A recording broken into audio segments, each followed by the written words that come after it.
I will be reading a story titled Something Went Wrong with My Heart Transplant from the subreddit nosleep, posted by Katrin Ciernan. I've always had a weak heart, not just physically. I've always been afraid of my own shadow. It was unsurprising when the doctors told me my heart murmur wasn't just a heart murmur. A year of tests, a year of therapy, constant trips to the hospital, and I was finally told that it had all been for nothing. My poor weak heart wouldn't last till Christmas. It's a strange thing being told that you're dying. I didn't come to terms with it at first. I drank, and I spent my money. I did reckless, stupid things because I was so damn scared. Then I got the news that a young woman called Laura had been declared brain dead, and that I, the lucky chosen one, would be getting a brand new heart a week later. I drove to the hospital slowly, carefully, and readied myself for the ordeal that was to come. As I was laying in bed on the last night, the thought of Laura swirled around in my head, and it wouldn't leave me alone. It was like her name was in flashing lights every time I closed my eyes. It was wrong. I know it was. But I had to see the woman who was giving me her heart. It didn't feel right not to put a face to the one who was saving my life. I knew her name. I knew what ward she was staying on. I had overheard the two nurses discussing it. I wandered down the meandering hallways until I found what I was looking for, taking my time, making sure I didn't miss any name. I guess I had time on my hands now.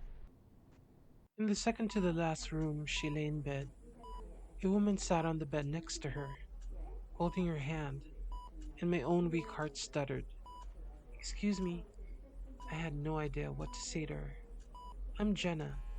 I'm the person, well, I'm having surgery tomorrow, and what I assumed was Laura's mother stood up, and I could tell from the look in her eye that she knew who I was. Thank you for visiting. I know it's strange, but a part of her is going to be living on in you. I wanted to meet you. I stood there helpless and lost for words. Laura's mother beckoned me over. Please, she said, don't feel uncomfortable. It's what she would have wanted. I sat on the chair next to Laura. How did she. I broke off. It was too awful to ask. Laura's mother gave me a thin smile. She was a care worker, looked after battered wives and abused women. Last month she met a guy, and, well, I suppose years of training can't help you when you're in love. She ignored the warning signs, and he killed her. She dedicated her life to those who needed her. Laura's mother looked down. I don't know why I did it, but I reached over and held Laura's hand, and I squeezed it. I'm so sorry. I had a boyfriend once who, well, he was like that too.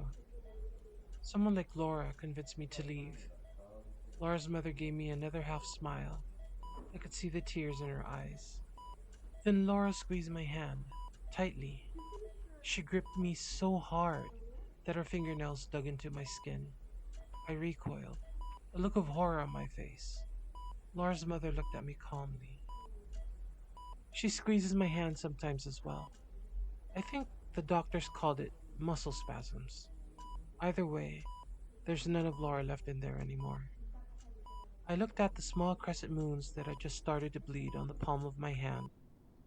The surgery went perfectly. I was wheeled to the recovery suite after it was over and done with.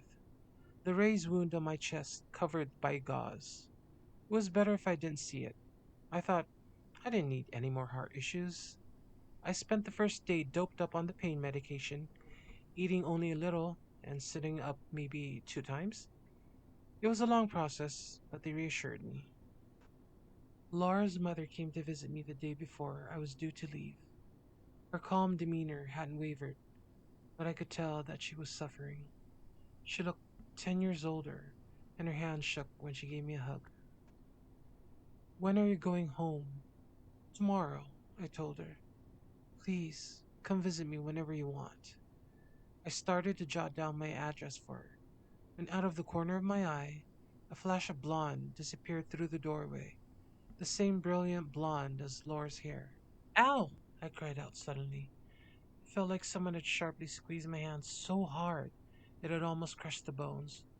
Laura's mother rushed to my side, a look of concern in her eyes. What's wrong? Is it your heart? She stumbled over the last words, coming to terms with what she had said. I tried to reassure her and said, I'll let the doctors know, and she left with a look of worry on her face. When I looked down, a new set of crescent fingernail marks were below the ones that Laura had made, 10 identical bleeding smiles. The taxi ride home was short, and before I knew it, I was back in my own flat. It felt strange to try and slot back into where I had left off. My life had been almost over the last time I'd been here. I looked over the mess and the cardboard boxes, the remnants of one night where I had tearfully tried to pack and store my belongings so my parents wouldn't have to do it when I died. Laura's heart beat so strongly it felt like it would come out of my chest. It did this all the time, and I realized this was what a healthy heart must feel like. So why couldn't I shake my feeling of unease? That night, I had a dream. Laura was in her hospital bed, but her mother was gone. I could hear my heart, Laura's heart, beating in my eardrums so loudly it was painful. I tried to cover them, but my hands were pinned to my sides. Some unexplainable force was moving me towards the motionless figure of Laura on the bed. Her lips were blue and the window had come open, whipping her blonde hair around her face. I was almost on top of her when her eyes flew open. They were milky white, the eyes of someone dead. Get out, she rasped, her voice guttural. I could hear the heartbeat faster and faster, drumming until I thought I couldn't take it anymore. Then I woke up. The sound had been real. Laura's heart was so loud it felt like it would rupture my eardrums, and I screamed in agony, trying to cover my ears. It was useless. It was coming from some deep place inside me. I could feel it reverberating around the hollows of my chest. I stumbled out of bed, gasping for air, and tried to find my phone. I needed to call someone, anyone, an ambulance or my mom, anyone that would pick up.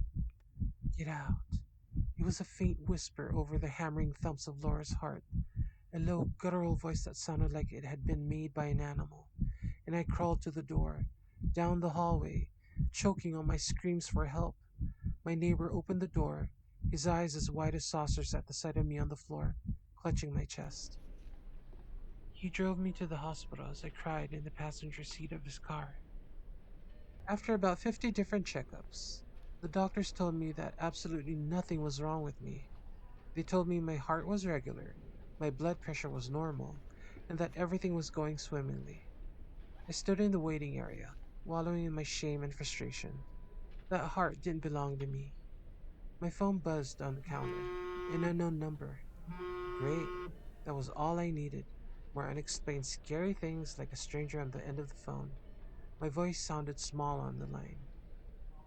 Hello? Good morning. This is the Thame Valley Police. We've called to report an incident that occurred in your flat at around 1:30 a.m. today. I felt a wave of embarrassment. I'm so sorry. I recently had surgery and I wasn't feeling well. I had to have my neighbor drive me to the hospital and I think I panicked a little in the hallway before I left. There was a small silence on the other end of the phone. I'm afraid this is something you might want to be sitting down for. I felt Laura's heartbeats, strong and calm. There was an incident of forced entry by Mr. Samuel Matthews. According to our police records, he's your ex partner, and you filed a restraining order against him in September 2017. My blood ran cold. I did. He's in police custody. We found an automatic weapon on him, and we believe he had the intent to harm you. We have an officer currently stationed at your flat who can fill you in, depending on how long your hospital stay will be. I thanked him and hung up the phone. For a moment, I leaned against the wall, the horror slowly spreading over me. If I had been in my flat 10 minutes later, he would have found me. Laura's heartbeats filled my ears again, but now they were gentle and calming. Her mother said she dedicated every part of her to helping those who needed it. I put both my hands on my chest, overwhelmed by my own gratitude, and listened to Laura.